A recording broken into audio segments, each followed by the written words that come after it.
Hello दोस्तों, welcome to my channel. तो दोस्तों, आपको मैं अपने इस चैनल में खुशामदीद करता हूं। तो दोस्तों, इस चैनल में मैं आपको बुजीज़ के बारे में बताऊंगा। जैसा कि आप जानते हैं कि सर्दियां आ गई है, विंटर का सीज़न स्टार्ट हो गया है और इस सीज़न में बीमारियां भी बहुत आती है, ब्रीडिंग भी होती है, एग भी देते हैं बुजीज़। तो दोस्तों, इसमें मैं आपको बताऊँगा कि आप अपने बुजीज़ ऑस्ट्रेलियन पैरट को क्या क्या खुराक दें इस सर्दियों में। तो सबसे पहले दोस्तों, पालक। पालक, जी हाँ, जो पालक होती है, सब्ज़ी टाइप होती है पालक, ये वीक में एक बार लाजमी देनी चाहिए।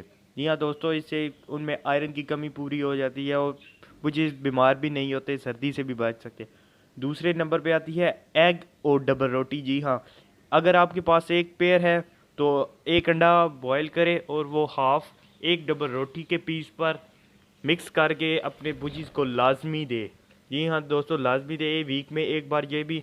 और हाँ, तीसरे नंबर पर दोस्तों, आप अपने बुजीज़ को चावल बॉयल करके दे। जी हाँ दोस्तों, चावल बॉयल करके वीक में एक बार ज़रूर दे। और चावल बॉयल करनी है, इसमें कोई मसाला वगैरह इस्तेमाल नहीं करना।